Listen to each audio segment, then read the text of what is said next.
Do not neglect medical treatment when it is necessary, but leave it off when health has been restored. Treat diseases through diet, by preference, refraining from the use of drugs, and if you find what is required in a single herb, do not resort to a compounded medicament. Abstain from drugs when the health is good, but administer them when necessary. Baha'u'llah. The true remedy which will heal man from all sickness and will give him the health of the divine kingdom, know that it is the precepts and teachings of God. Focus thine attention upon them. When we rely on the Holy Spirit through the Word of God, we give ourselves up to Him and are able to work through whatever comes our way. This is indeed true healing. Abdul Baha.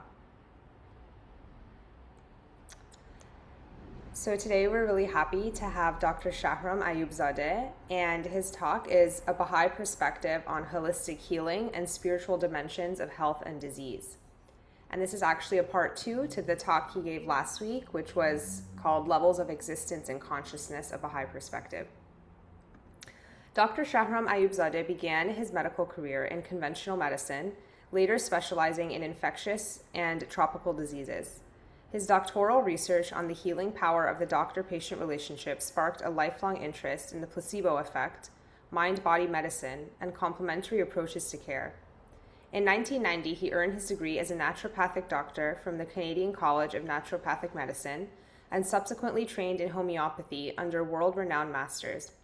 With over 30 years of clinical and academic experience, Dr. Shahram serves as Clinical Director of Integral Health Clinic in Ottawa, CEO and Dean of the Canadian College of Homeopathic Medicine in Toronto, President of the Council of Homeopathic Colleges and Schools, and founding member and President of the Ontario Alliance for Advancement of Homeopathy. So with that, I'm happy to hand it off to Dr. Ayoubzadeh. Good afternoon, everyone. Thank you, dear Peymane. It's lovely to be with all of you again today. I hope you had a chance to be there last week. I know the video hasn't been uploaded yet, but for those of you who have been here last time, you know that I made a case for evolution of physical existence corresponding to the evolution of consciousness, and we talked in depth about how consciousness goes from very simple states of existence to higher and higher and higher form of consciousness. The idea is that there is no limit into consciousness, awareness, knowledge, art, beauty, love, or anything else. And that, with that, let me share my screen, because that is the most important concept in the Baha'i faith, is which I would like to give you a small introduction on when I refer to some figures in the Baha'i faith, so you know who they are. And so the concept of a new faith from a Baha'i perspective comes from this awareness that divine is infinite, therefore everything is in this universe is infinite. The infinite knowledge of God, the infinite love of God, the infinite wisdom of God cannot be contained in any single book. As we know in some of the old scriptures, it has been clearly revealed. So because of that, as humanity goes from one stage of its consciousness and evolution to another, that divine knowledge is revealed in proportionate to the understanding and the needs of a specific society and collectivity.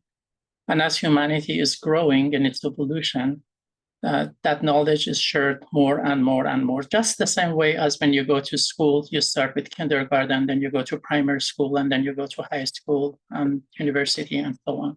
There is no end into the spiritual knowledge or divine knowledge.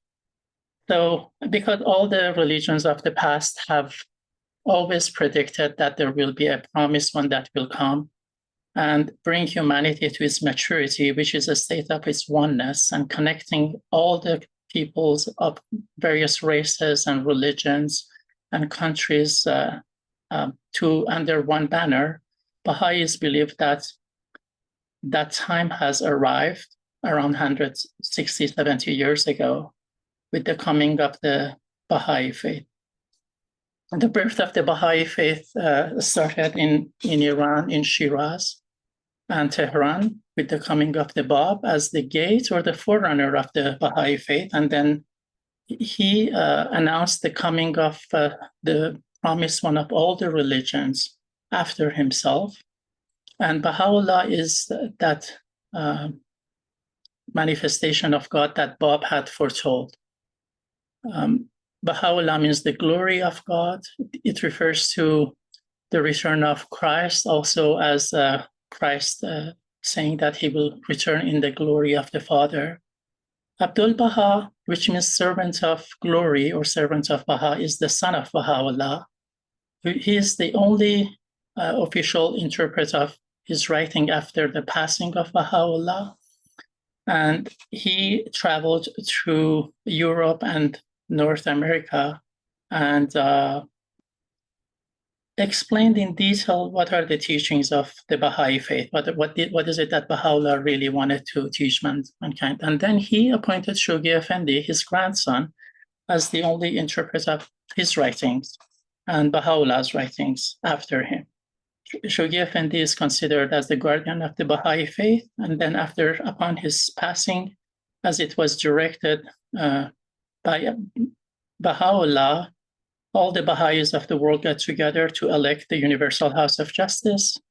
This process of election is very unique in the Baha'i faith. I hope we will have a chance to talk about this at some point in the future, because it's an amazing electoral and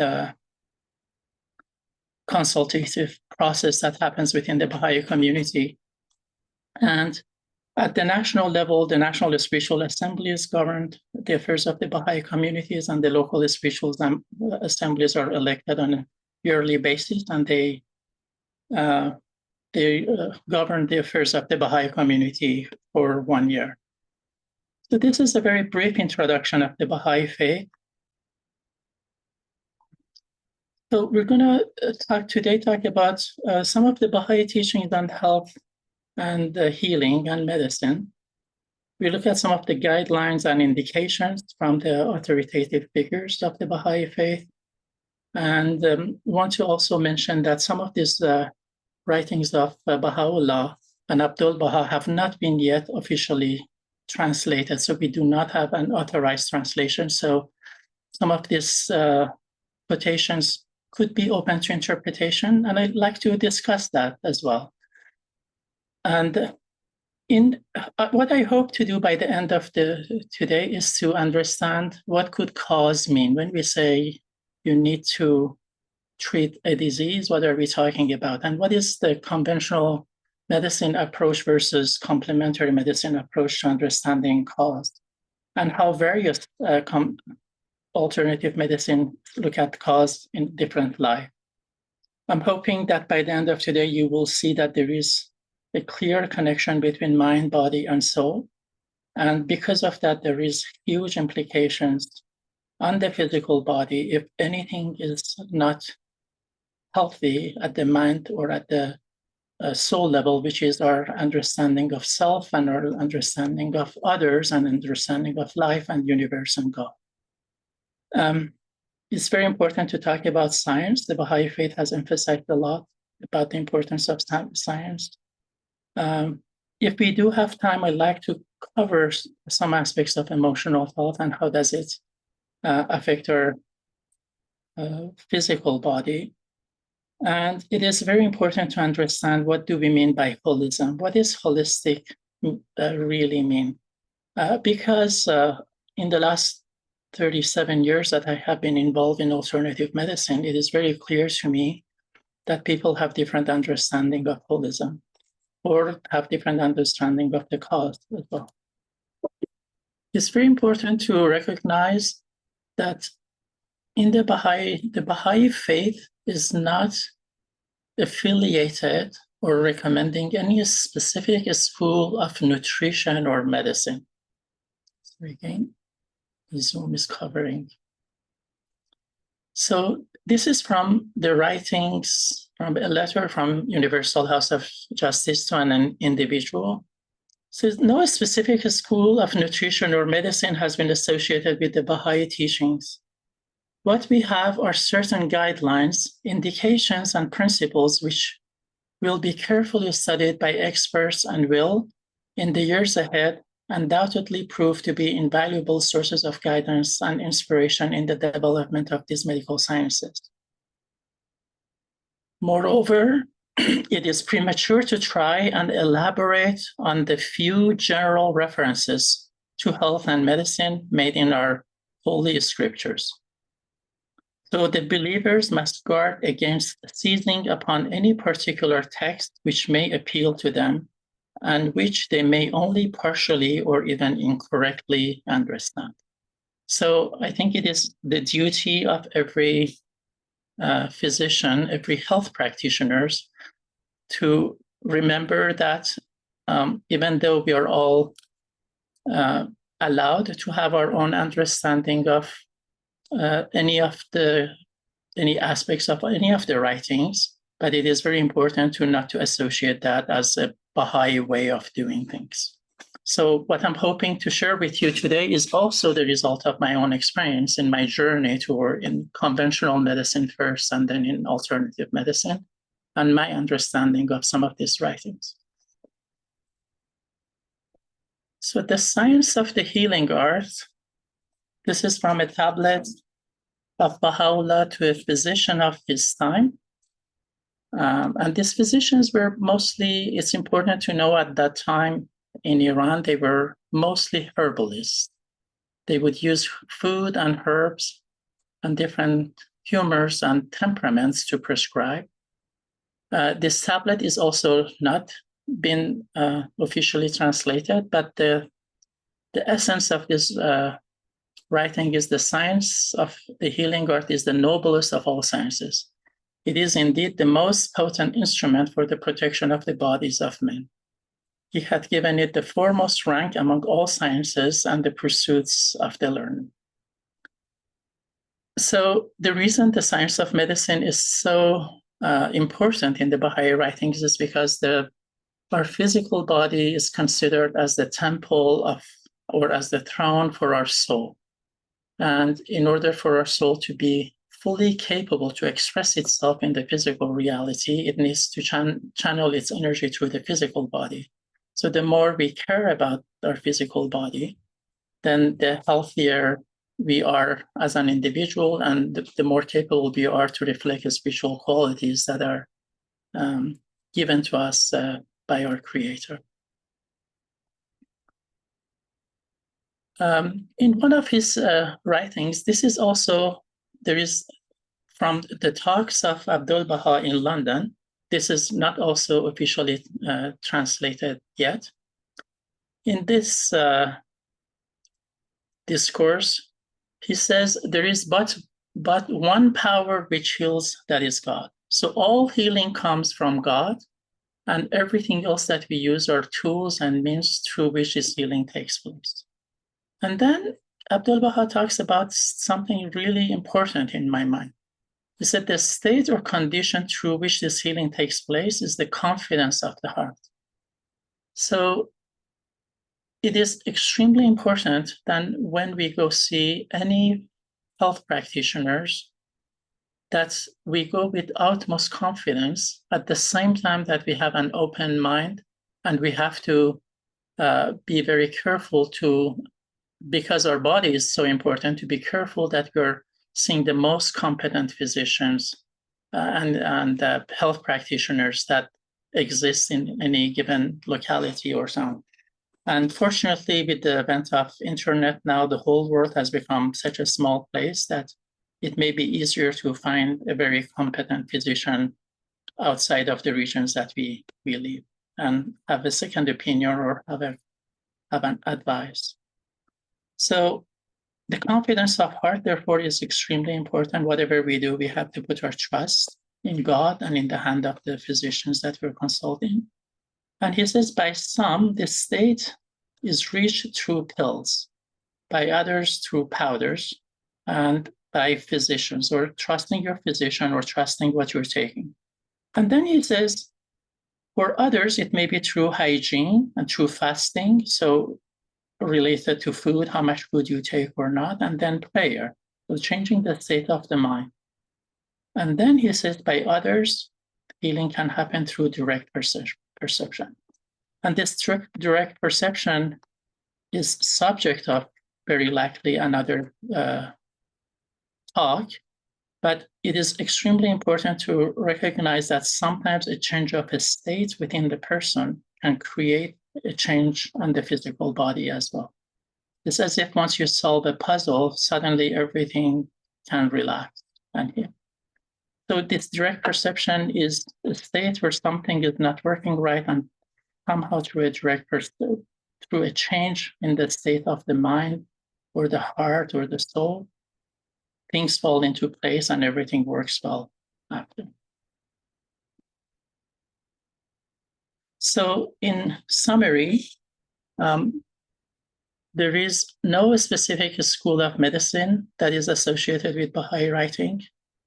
The Baha'i faith emphasizes the importance of science, and it is extremely important to recognize that in all the writings of Abdul Baha and Baha'u'llah, it is very important to recognize that God has provided us many different tools, and we are encouraged to look for multiple and various approaches to health and healing. You saw some of them in the previous quotations. So when there are a few other writings of Abdul Baha that are extremely important for understanding health and disease, and also for understanding the evolution of consciousness and the way it relates to health and disease. In this talk that Abdul Baha gave also, this is from the Baha'i World Order. Abdul Baha talks about what is the purpose of our lives. And this is how he addressed this. He says, the purpose of our life is to acquire virtues. And then he says, we came from the earth. Why were we transferred from the mineral to the vegetable kingdom, from the plant to the animal kingdom?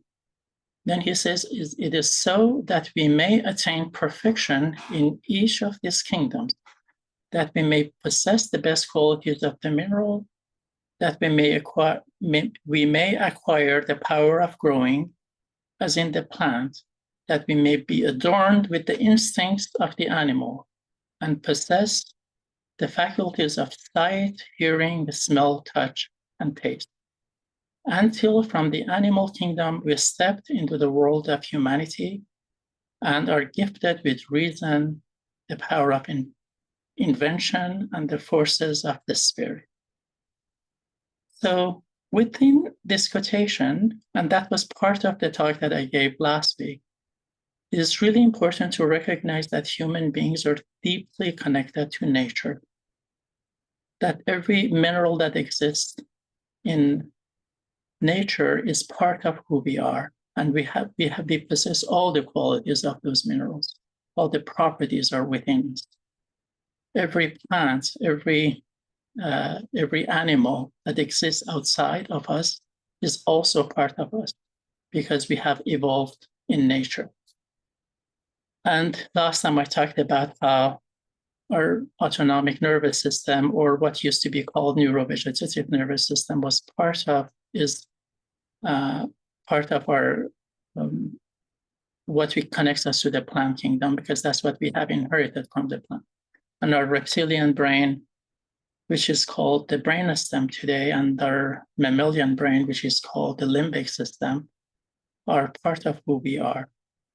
It is when we look at that, then it makes sense to recognize that if something goes wrong within a human being, the possibility of finding in nature that can complement, to heal, or to repair, or to compensate could exist in nature already. Because we are not separate from nature, then we can use nature to bring balance or health back to the body. For me, that's one of the main reasons I think natural medicine makes sense, not because drugs are toxic or they have side effects. It's because natural world is part of our DNA, is part of who we are. We share a lot of genetic information, cellular memories with the animals and with the plants and with the one-cell organism and with the mineral. And I talked about this briefly last time as well. And if time allows us, I will delve into it much deeper today as well. So the evidence-based medicine is extremely important in the Baha'i writing. Science is an effulgence of the sun of reality, the power of investigation and discovering the verities of the universe, the means by which man finds a pathway to God. Through intelligent and intellectual inquiry, science is the discoverer of all things. This is from Promulgation of World Peace.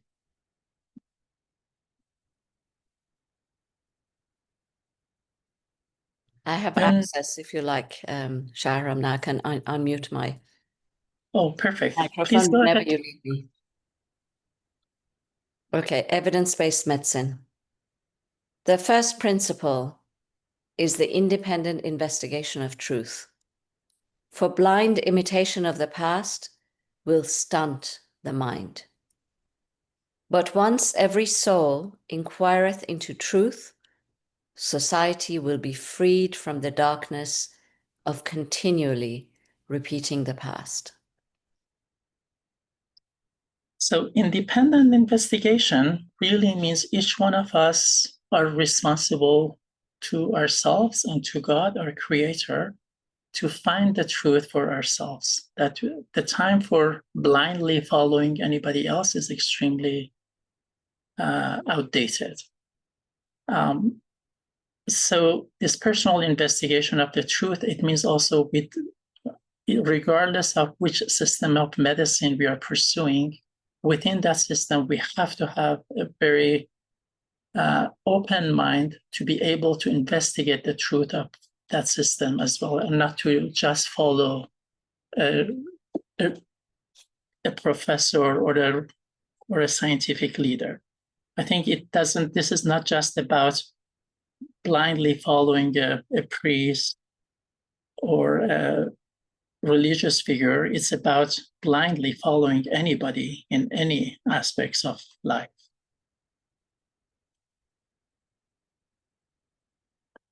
Next one, please. First, diagnose the disease and identify the malady. Then prescribe the remedy, for such is the perfect method of a skillful physician. Thank you. So this is not only important for the human body, this is important for any system, for any organism. And as you will see from some other slides, this is also how we have to address all the calamities and all the disasters and suffering and identify the cause of the pain that humanity as a whole is going through. Extremely important to identify, to diagnose properly and identify what is causing the disease. If we don't know what is the cause, then we cannot prescribe the right remedy for it. So when it comes to cause, there are many different ways to look at the cause, and I will talk about it very much in depth.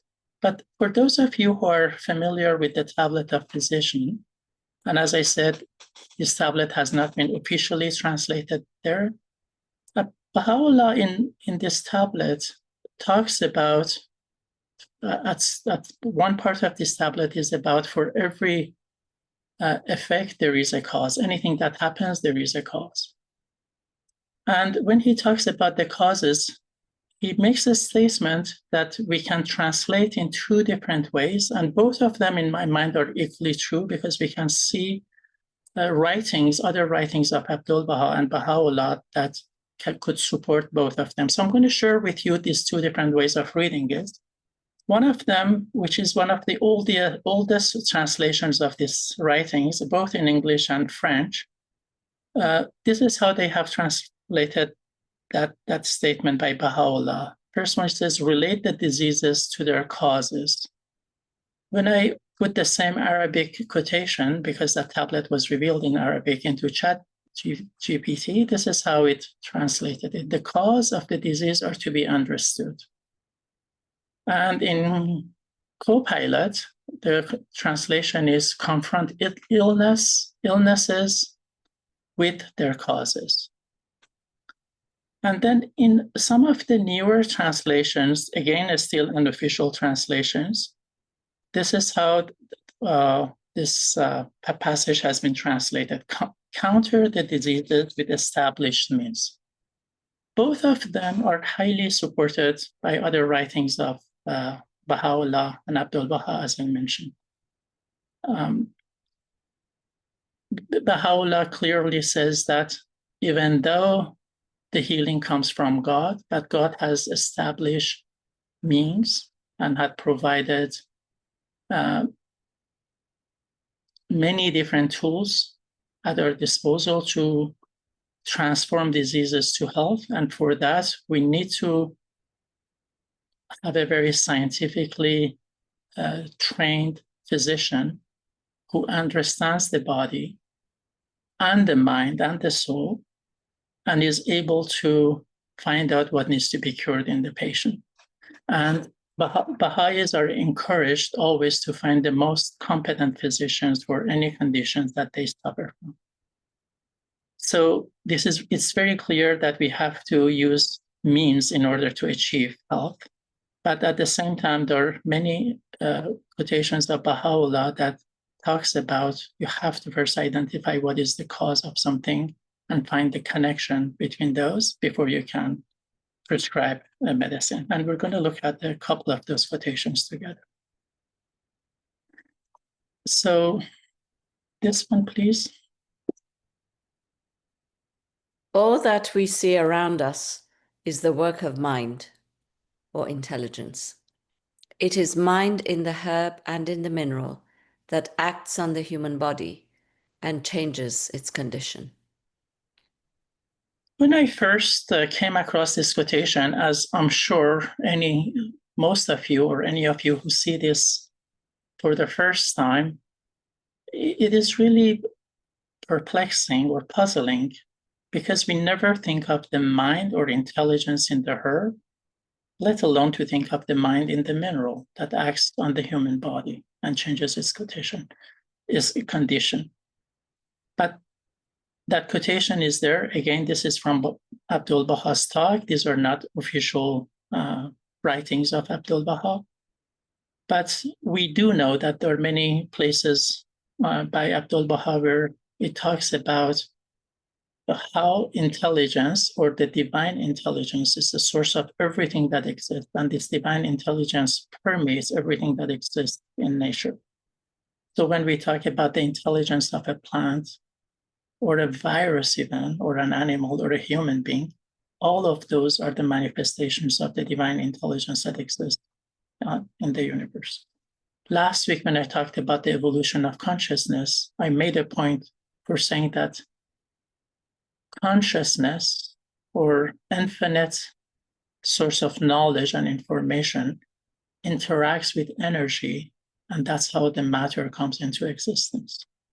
And this infinite knowledge permeates everything that exists, and it is that force that is guiding the evolution from the mineral kingdom to one-cell organism to plants to animals and to humans. And the human beings have this unique capacity to manifest that consciousness, that intelligence, through the power of their mind in this physical reality. Therefore, when we think of using a plant or using a mineral, we can think of active ingredients, but we could also think of there is an essence, there is an energy, there is a knowledge, there is an information that is built into every single thing that exists. And maybe the interaction between that intelligence and the human mind or human intelligence brings about a healing. So the importance of scientific investigation, personal investigation of the truth, these are all very common sense, but it is also really important to know how do we make decisions about anything? how do we discover and apply evidence? What does evidence really mean? What kind of evidence and on which basis? These are all very important questions when we inquire into a scientific method. So I will try to make this as brief as possible. So when we think of scientific evidence, we look at symptoms or syndromes that we diagnose people with, something like headaches or depression or asthma or eczema, it doesn't matter.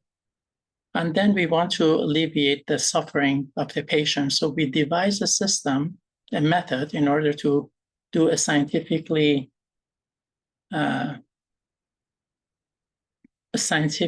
properly done research to see whether any substance has any effect on these conditions, and make sure that it is not just a placebo effect. That's why we devise these double-blind placebo researches in order to find out if something has an inherent effect on a condition or not. So this is how we came up with recognizing that Advil and Tylenol and antidepressants or puffers for asthma or creams for eczema or medication for any other conditions are actually having an effect on the person. And we only accept those effects if they're clearly above the placebo effect, because any condition can heal on its own, or it can heal just by hoping that it gets better. The placebo has an amazing power on human beings. But the question is, and this is the question I asked myself when I was going through my medical studies.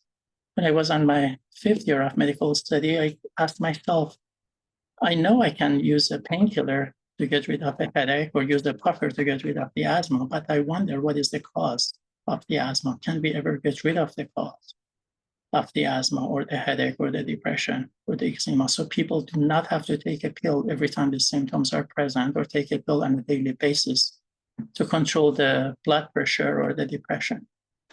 So when we divide the science, if the question that we ask is how to treat a symptom, we're going to come up with a specific research methodology. But if the question was, maybe it's not a good idea to treat always the symptoms, that we have to identify what is the cause, then that approach may not be as scientific anymore, because it's only a symptomatic, temporarily relief of a condition without having any lasting effect. Okay. So, and these are the questions that made me start thinking outside of this symptom-based palliation that we do in conventional medicine when it comes to chronic diseases. I told myself, if I don't know how to cure a headache, how will I ever be able to cure a cancer or schizophrenia or depression or any other complex diseases? If we don't know how to cure a simple condition, we'll never know how to cure a chronic condition. And that started my journey. So what is really the cause of the disease? What needs to be cured in the patient? And these two quotations are also equally important for understanding the connectedness of all things together and the need for a spirituality. So if I could ask you, dear Sepida, to go through this as well. Holistic science. Regard ye the world as a man's body, which is afflicted with diverse ailments, and the recovery of which dependeth upon the harmonizing of all its component elements. From Baha'u'llah. There are spiritual principles, or what some call human values, by which solutions can be found for every social problem. Any well-intentioned group can, in a general sense, devise practical solutions to its problems, but good intentions and practical knowledge are usually not enough. The essential merit of spiritual principle is that it not only presents a perspective which harmonizes with that which is immanent in human nature, it also induces an attitude, a dynamic, a will, and inspiration which facilitate the discovery and implementation of practical measures. Leaders of government and all in authority would be well served in their efforts to solve problems if they would first seek to identify the principles involved and then be guided by them. The Universal House of Justice. Thank you. So both of these quotations emphasize the importance of looking at the whole system as one state and look at how different various components of this system are connecting with each other. So what we talk about at the human level is equally true at the universal level, at the planet Earth level, or at the human collectivity level, and vice versa. So it is always extremely important to remember that when we talk about systems, especially extremely complex biological systems such as human beings, it's very important to remember that all parts of the body are deeply connected together. So if we are also looking at how to heal the illnesses of the society, it's extremely important to recognize that we are all deeply connected to each other and find for measures that can harmonize these various components and then find a solution that can be applied universally to the human race. And this one's, please, these are very important quotations by Abdul Baha as well. The outer physical causal factor in disease, however, is a disturbance in the balance, the proportionate equilibrium of all those elements of which the human body is composed. To illustrate, the body of man is a compound of many constituent substances, each component being present in a prescribed amount, contributing to the essential equilibrium of the whole. So long as these constituents remain in their due proportion, according to the natural balance of the whole, that is, no component suffereth a change in its natural proportionate degree and balance, no component being either augmented or decreased, there will be no physical cause for the incursion of disease. So another extremely important quotation for recognizing that all the parts of the body are connected to each other and all these various components have to always be in equilibrium. This means if you look at human being as an orchestra made of 100 different musicians, it is extremely important that every single member of the orchestra be well trained and play its part the best it can. If one of these musicians does not do his job properly, it's going to affect the whole performance of the orchestra. So the conductor has to be extremely well trained, and every member of this orchestra has to be fully coordinated with every other member of the orchestra for you to have a beautiful harmony come out of this performance. This is absolutely not any different in human being. If one part of our body doesn't work well, it's going to affect the whole system and vice versa. And that could be something on the physical level, it can be something on the emotional level, it can be something at our thought level, and it can be something about our spiritual beliefs. If those are not healthy or are not in proper balance with the universe, with life, with the truth that who we are and what we're made of and what is the purpose of our life, any disturbance in one of those areas can affect the whole system.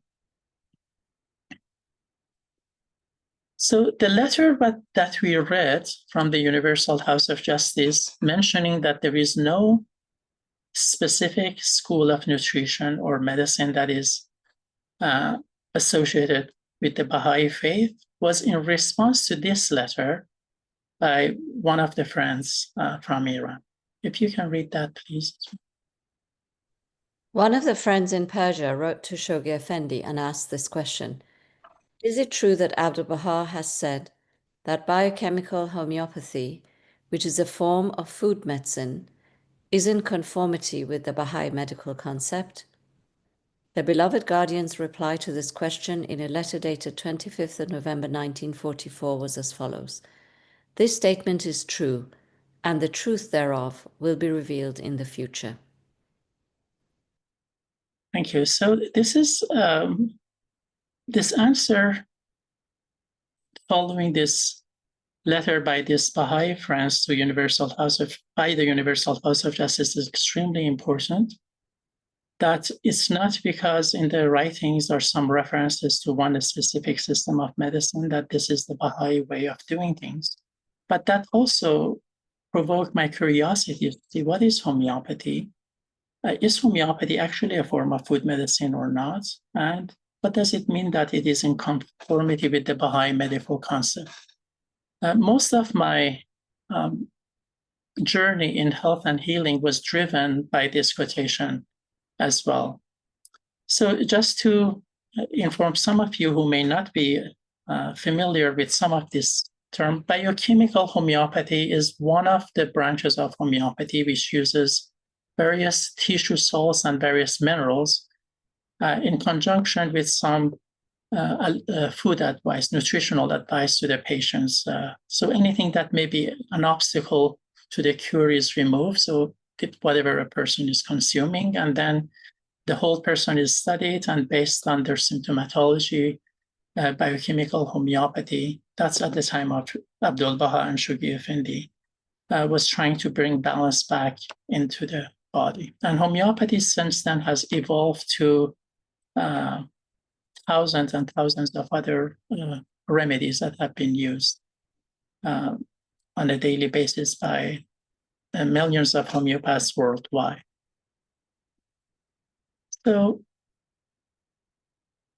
it is important to recognize that science supports homeopathy today.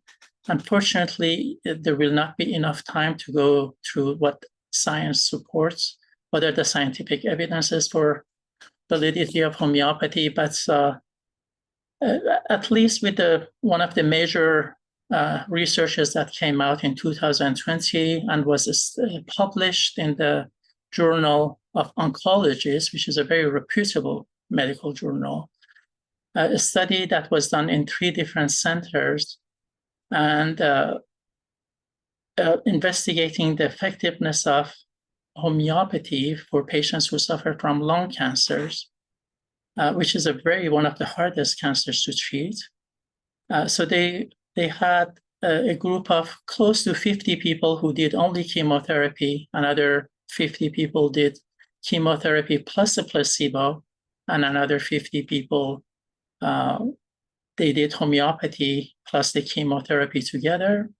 And they published the results after 18 months. And this results was astonishingly showing, and it's very interesting, that the group that did conventional chemotherapy with the placebo performed better than the group that did only chemotherapy. But the group that did homeopathy with the conventional medicine outperformed both of those groups. The survival rate of the group that did only chemotherapy was around 220 days.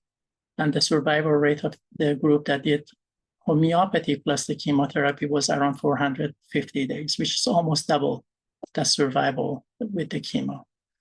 So there have been hundreds of other researchers that have since proven the effectiveness of homeopathy for human beings, but also many researches have been done on animals, and in the last 10 years, researches on plants have been done using homeopathic medicine. So quite a few universities in Europe are involved in those researches on an ongoing basis. So the statement of Shoghi Effendi saying that this can be supported by science is already has been materialized. Homeopathy is part of medical systems in many countries in the world, including Switzerland and India. India is deeply incorporated into the conventional or to the mainstream medicine. So I did mention that earlier, that the cause is the most important thing in medicine. If we want to cure anything, we need to know what is the cause and how can we remove the cause. My assumption is that if we know the cause of anything, the real cause, and if we know how to remove it, then we can cure almost anything that exists. But the idea of the cause is very controversial, or people of different specialties look at cause in different ways. So if you have a headache, it is normal that if you see a nutritionist, they may want to know whether you're sensitive to certain food or you're not eating something enough.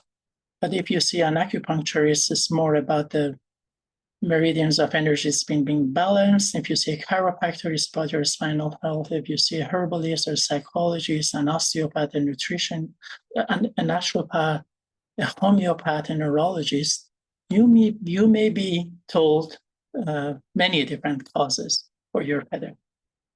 The question is, does a headache has 10 different causes, or are we all talking about triggers and we confuse triggers with cause? And this is another important thing is when we deal with healing patients, because if we confuse triggers, if we identify triggers and we think that we have identified the cause, we think we have found the solution to the condition. But if what we think is cause is only triggers, the patient is going to get better. And because the cause of the disease hasn't been removed, something else in the future can trigger the cause. So a person could say that when I eat cheese, I get a headache, and 3 months later, they stop cheese, and then suddenly garlic gives them headaches, or chocolate gives them headache, and so on. It's because the cause hasn't been removed. And the same thing is true pretty much with any other condition. So it's very important to know when we talk about, I want to know what is the cause. Are we talking about the cause, or are we really talking about these various triggers? In order to understand the cause, it's also important to recognize that no human being suffers only from one condition. If you spend time, of course, if you spend 10 minutes, you maybe have time to study one condition, but if you spend half an hour, you will discover a few others. And if you spend 2, 3, 4 hours, you will discover many other things. If you look at the whole human being as a state, these conditions can be on the physical level and the mental, emotional level, or on existential, the spiritual level.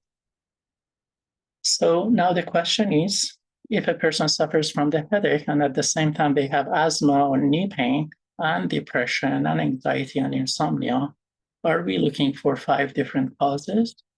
Or is it possible that all those things are connected together? This is extremely important for proper diagnosis. With this system, you will end up with 3 different drugs or with 3 different supplements or herbal medicine. You take this for your headaches, and you take that for your knee pain, and you take this 3rd one for your asthma. This is not just about conventional medicine. It is done all the time in alternative medicine as well. So it's not about one system of medicine. It's about a way of looking at the human being. With this approach, if 3 things are connected together, then you don't need to treat 3 different things. You only look at what is that one thing that explains the various symptoms of the patient. So rather than giving 3 different substances, you can give one. This should remind you of the quotations that dear Paimon read at the beginning of Baha'u'llah says that if you can use a single substance, refrain from using combinations or many different things. So the reductionist or mechanistic approach look at every symptom or syndrome as if they are independent of each other. A holistic symptoms remembers that human beings are not machines. It makes sense for the headache to be seen as the headlight of a car, and the asthma as the carburetor, and the knee pain as the axle of a car. And no mechanics would ever think that there is any connection between those things and treat them separately. But the reason that approach doesn't work in human beings is because human beings are not made from parts. We're really made from a sperm and an egg that becomes a one-cell organism with a unique DNA that never existed before and never exists in the future. And that one-cell organism become 2 and 4 and 6 and 8.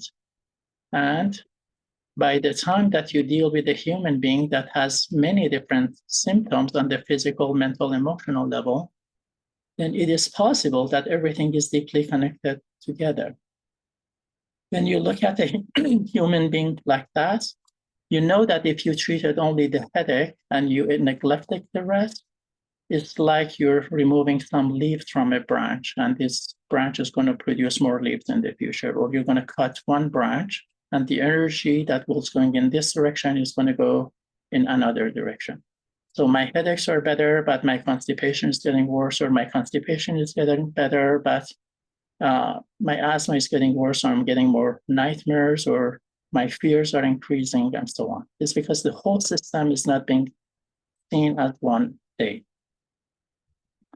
So when you look at human being as deeply connected together, we cannot stop but to think that human beings are a lot more like a tree, because tree is a living organism. It makes sense for us to look like a tree. A tree also starts from one seed like we do.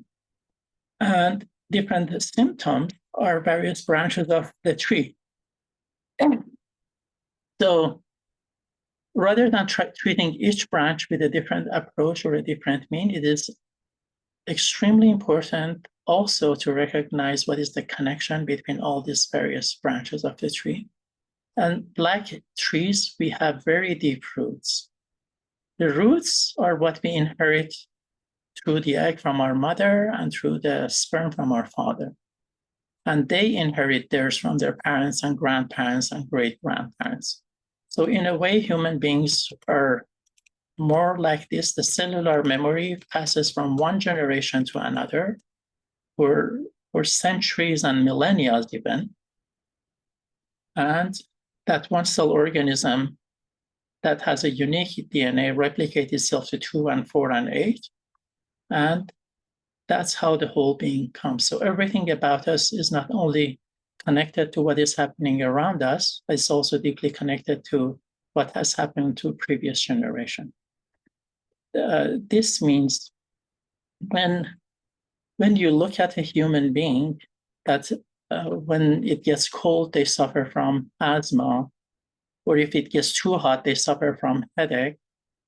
We should recognize that heat and cold are not the cause of the disease. They are triggers, as I mentioned. Triggers are external to human beings. But the reason they trigger a headache in one person and they may trigger hives in a second person has deeply connected to what is happening at the cellular level, deep inside the person. That means the real pathologies may be the predispositions and weaknesses with which we were born. So because we inherit both weaknesses and its strength from each side of our family, and those predispositions express themselves in many various diseases.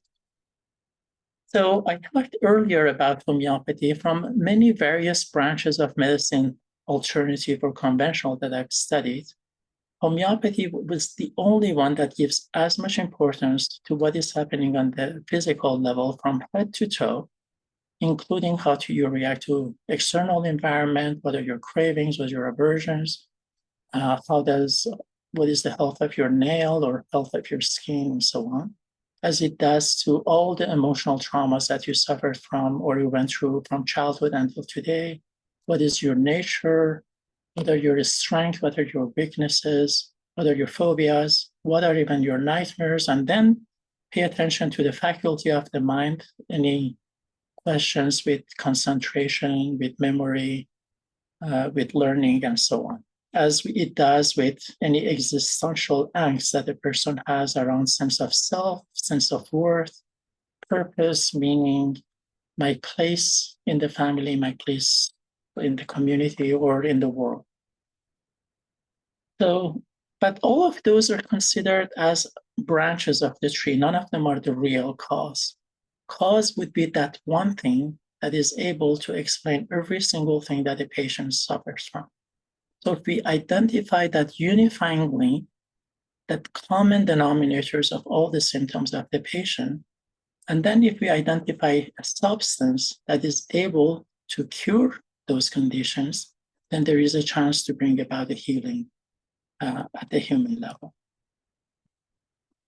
So we do know that if you inject one substance to a human being, that's symptoms. So this is like injecting a poison within a human being. That poison is going to affect many different parts of the person and create many different symptoms. It doesn't just create one symptoms. But the quality of a skilled physician is to look at all the symptoms and recognize that even though they have different letters, but they're all parts of, or they express themselves differently. They may have, substance may cause diarrhea and eczema and restlessness and insomnia and burning tongue and so on.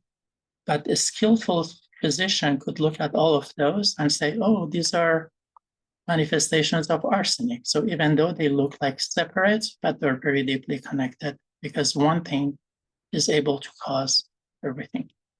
Homeopathic understanding or holistic understanding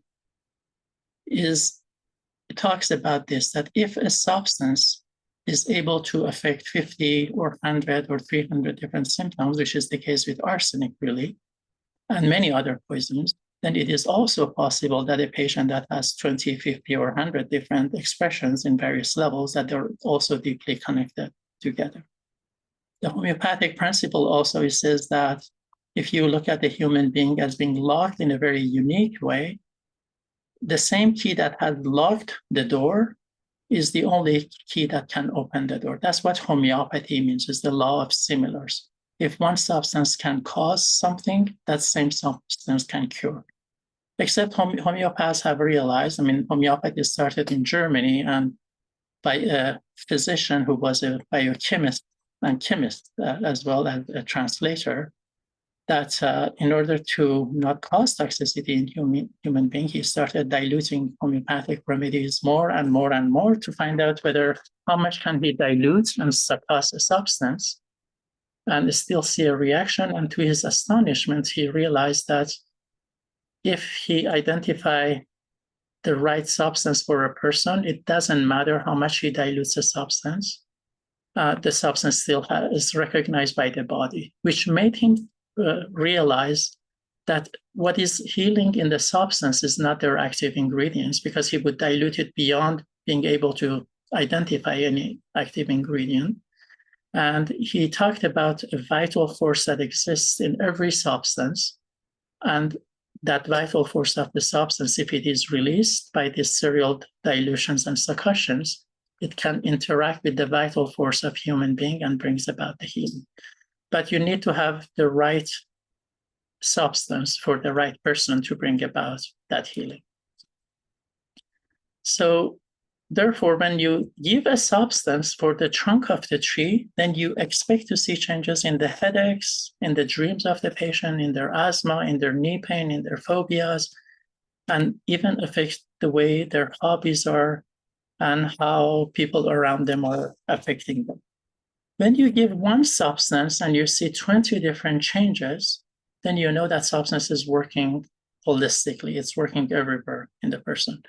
But if I give a substance and only one symptom, if a patient comes back and say my headache is better and nothing else is better, then I know automatically that I've treated only a branch. I haven't treated the whole person. This is really, it's about holism is about recognizing that if one branch of a tree is oak, you should expect to see oak everywhere. And if you don't, it's because it's not oak. It's something that you're not familiar with. And a very thorough investigation on the patient should be able to bring about what tree is it really, what kind of system is this, and what is that common denominators of all the symptoms of the patient. So when the patient is given one substance and it affects their sleep and affects their bowel movement, they can hold their urine better, their energy gets better, their headaches improve some, and their chest is not as tight, and knee has improved only a tiny bit, and people around them doesn't affect them as much. Even though the patient is not cured yet, but you're able to see that this substance is affecting more than one state of the person. And it's not having a single effect on the person. So that's what's really the principle of holism. So just to go back to the Baha'i writings and Baha'u'llah's view of the universe, Baha'u'llah says that the whole earth is but one country and mankind is citizen. Us as human beings, we have divided the earth to different parts. He says that you're all like the fruits of one tree. You're like the branches of one tree, connecting all human beings together. Holism is about remembering that this is also true about human being. Every single part of the human being, because it has the same DNA everywhere, they're just deeply connected. And holistic healing means paying attention to anything that is affecting the person. I have many patients who come for a migraine headache or asthma or depression, but when I ask them, what is the oldest, longest, thickest branch of your existence? They don't talk about those. They actually go to something totally different, and they say, I have never thought about it that way, but it's actually very important to think of that. So remember that there is only one trunk. The trunk has always been there. Branches come and go. Some branches may be 1 year old, some may be 20-year-old, but it's very important to recognize every branch of the tree has to be taken into consideration if we want to have a holistic understanding of human beings. So, and the treatment cannot be stopped if there are still some roots or some branches that are growing. It's very important to continue the treatment until all the symptoms disappear for at least 2 years. Just as like when you cut a tree, you want to make sure there are no roots left. Otherwise, the tree in a year or two is going to produce new branches. So cure from this perspective means complete annihilation of the disease, so you don't ever get that condition anymore. But it usually, because most of these conditions are inherited from one generation to another, it takes a good couple of years to get rid of all the roots of the disease. So the person has to always be under the influence of the remedy. All right, and I talked about this last time. This is again the rationale for using conventional, for using nature as part of us. We come from nature. If something goes wrong at the human level, it makes sense to look at any substance that exists in nature and recognizing that if the pathology is at the central nervous system or at the autonomic nervous system or at the microbiomes that we are, or it's a mineral imbalance, even if it is an energetic imbalance, it may have different solutions to it. And homeopathic medicine is also the only medicine I know that uses substance from all these different kingdoms in order to bring balance and equilibrium back into the human being. So this is the conclusion of our talk. Baha'i teachings emphasizes the integration of physical, mental, and spiritual health. It's very important for us to interpret the Baha'i writings and also to recognize that we need to do a lot of research in all these different modalities. And it is extremely important that various branches of science collaborate with each other in order to advance the healthcare for the betterment of human beings and for the betterment of the planet as well. Thank you for your time. I hope I didn't go too much over the time that was allocated to me, but I can stop it at this point. Thank you so much for your talk. We really appreciate it. Now there's time for Q&A, so people can put their questions in the chat. The first question is, how would you define mental health? Is it a state of mind? And what are some characteristics of this state in your view?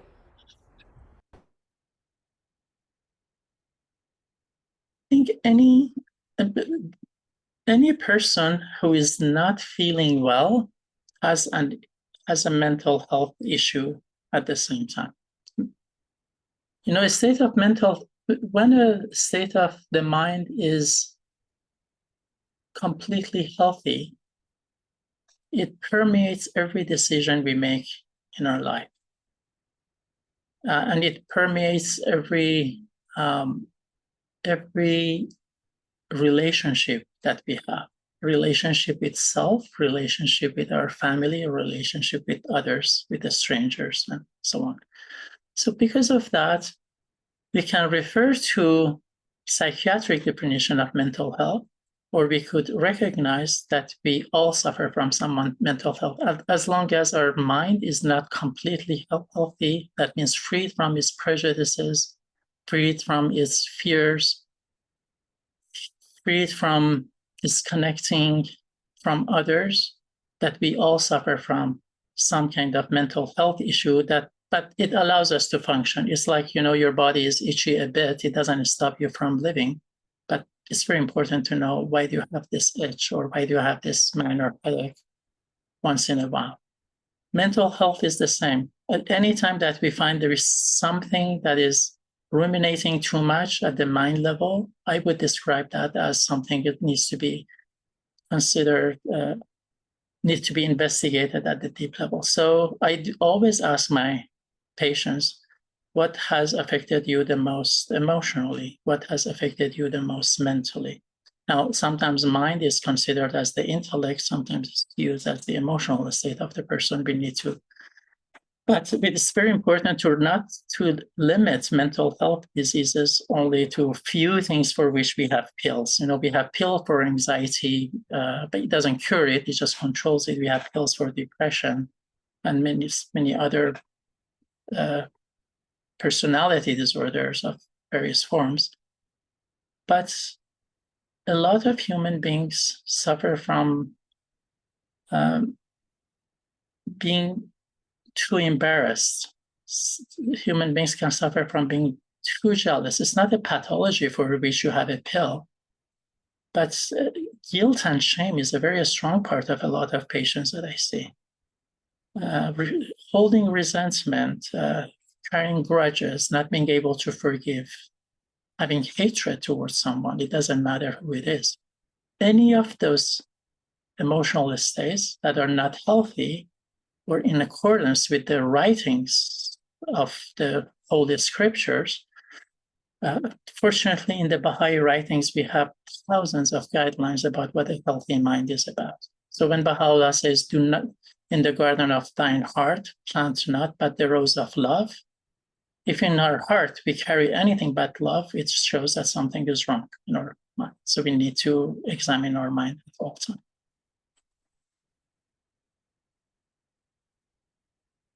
I hope that answered the question. So it's a broader way of looking at it than just clinical application. Thank you. The next question is, any thoughts on quantum medicine? Well, I do really believe that homeopathic medicine works through quantum information. Last time I tried to talk about quantum field and quantum information as well. I think once we truly understand the quantum information and quantum bit and the entanglement theory, which is every particle in this universe can be deeply connected with everything else, and we're all deeply connected, then we will be able to bring about very long-lasting health. One of the things that amazes me with homeopathy is that how is it possible that I have patients who take their medicine only one time? They don't need to repeat it next day and the day after. And 6 weeks later, when I talk to them, the remedy is still active. The next month, the remedy is still active. This cannot be explained by physical action of the substance. Even if you take magnesium, if you take zinc, if you take Tylenol, within 24 hours, it is used up in your system and you need to repeat it. But when you heal at the core of a person by using the energy of the substance or the quantum information of the substance, and I think that's what homeopathy is doing, it has a much deeper, more profound effect. It can remove a blockage that is there only as a memory. That means if something happened 200 years ago to a generation, the memory of it is there, the event is not there. If you can find in which way the body is locked and give a substance that doesn't have that active ingredient, but it has the memory of it in a way, so when we dilute a substance to billions and billions and billions of time, the only thing that could be active in this substance is that quantum information, is that memory. That information teaches the person or unlocks the body from being in a very unique defensive mode. We all are in a defensive mode. Every single one of us need to survive, and we go in a very unique defensive mode. The analogy of the key is about that, in which way you protect yourself and why. And can I find the key that can unlock you so you don't need to protect yourself from dangers that are in your mind only, but not in reality. So I do believe that the quantum medicine is the future of healing. And the more we understand it, the more we may be able to understand homeopathy at the deeper level and stop thinking that it's not because it's diluted so much that there is nothing in it, because you can never get rid of substances anyway. It just transforms from one state to another.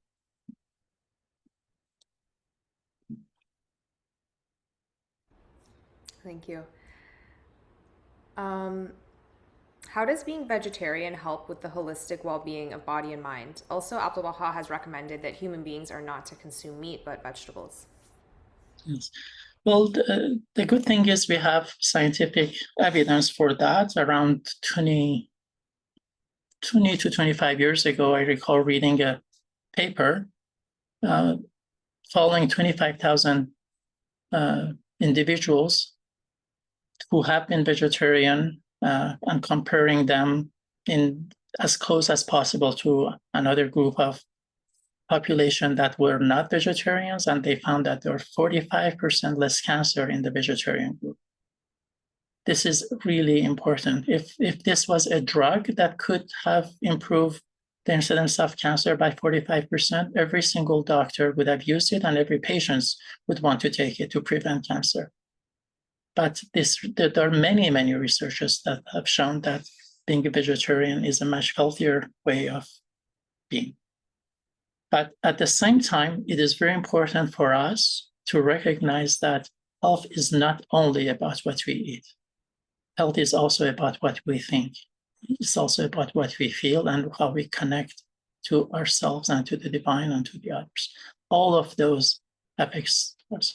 We shouldn't use any one thing and say that's enough, including homeopathy. Nobody can say, I just use homeopathy, I don't need to exercise anymore, or I don't need to eat well anymore. I can go do whatever I want. I could continue drinking as often as I want. This is not what health is. Health is about integrating all the aspects of the patient together. The reason I talk about homeopathy today is just because it's the least known of all those modalities. People relate much better to herbs and supplements and drugs, but not too many people in the society, populations or doctors know about homeopathy, even including in the Bahá'í community. So that's why I thought of bringing these aspects of holistic medicine to today's discussion. Thank you. There is a saying that joy is the greatest medicine. How is healing fundamentally relational and affected by the nature of our relationships? Well, it is extremely important to recognize that every emotion creates a change in our physiology. You actually can see it in the whole demeanor of a person who is sad has a completely different demeanor. You don't need to talk to them. You can just look at them and you know they're sad. A person that is happy and joyful, you can just look at them and you know they're happy and joyful. So our emotions affect our physiology all the time. Do we have a research that shows how joy specifically affects the whole body? I don't know about that, so I cannot answer from that. But I do know I have so many patients that after I have identified what needs to be cured in them, and they took the remedy, and then they had the reaction. Most of the time, the reaction is whatever was suppressed in them comes out. And after that comes out, they say, I feel joy much better than I ever felt in my life. So I know joy is a state of health. I know a lot of patients who say, for the first time, I fell in love with my children. And these are people who have had children for 20 years. And they thought they loved their children. But once you heal the whole system, everything has a much deeper quality into it. So Abdul Baha in his writings talk about the state of joy and happiness that has the greatest effect on the health of the human being. We know. Baha'u'llah in his writings talks about jealousy and greed having deep effect on the human physical body in the same tablet to the physician. So when a person is not joyful, it's very important to find out what is it really that is causing this. And that's what's really the work of a competent physician, is to find out this patient is not joyful. I have a lot of patients who they feel they have an indifference to life in general. They don't feel joy even when they play a game. They just play the game. But if you identify how this connects to the fact that their nails are not growing properly and their feet are cold and they have a strong craving for salty food and they get a migraine headache before their menstruation, or they get an eczema whenever they sit in the sun. If you find the connection and you heal this, then everything starts expressing itself. I should also say everything in its excess is not good either. I've seen patients who are laughing immoderately all the time. I have patients who are as if they're in excessive state of joy all the time, and I know something is not. I know it's part of their defense mechanism. And once you heal them, it will moderate itself as well. Everything that goes out of its balance is going to create an imbalance or fix another part of it. Thank you. Maybe we'll do one more question. This question says, if I can't afford or it's not possible for me to consult alternative medicine, what can I do alone for my health from your perspective? Well, fortunately, there are places where you can do alternative medicine at a very low cost. Most colleges, they charge very minimal to treat patients because they use that for as a tool to educate their students. So there's usually a professional naturopath or homeopath or acupuncturist who will be there taking the case, but at the fragment of what a homeopath or naturopath would charge. So look for those, because there's some things that a professional practitioner can do that you won't be able to do yourself. But if a person had no ways to consult anyone, and in the Baha'i faith, it's actually our duty to consult someone. So I should say that it's very important that we cannot say, I just don't have money to take care of myself. We have to find a way to take care of ourselves. But eating healthy is extremely important. Being active and physically moving is extremely important for health. And having very healthy thoughts through meditation, through prayers, through reading the writings, trying to understand what is it that these divine physicians try to tell us. When Abdul Baha says, let your heart burn with loving kindness who crosses your path, what does it actually mean? How can I reach that state? That's something that you can do internally. Or having trust in myself or in the universe. This is a spiritual quality that we need to develop. So the lack of trust is to be almost always anxious and worried about. So every single spiritual virtue that we develop within our soul is another way to bring ourselves into a much higher state of health. Thank you so much. So that's all the time we have today. Thank you so much for coming and offering us your time again. We really appreciate it, and we really enjoyed this talk. Thank you so much for the opportunity, and I'm looking forward to more of this at some times in the future. Definitely. We'd love to have you back. And yes, so this recording and the one from last week will be on our YouTube channel, hopefully in the next week or so. So if you haven't subscribed, I've put the link in the chat, and so you can turn on notifications and get notified when we upload this. And our speaker next week will be Dr. John Woodall. He'll be doing also a multi-part series. So next week will be the first segment in that series. And these talks, again, are every Saturday at noon Eastern Time.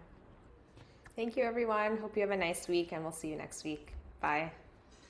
Thank you, everyone. Bye-bye.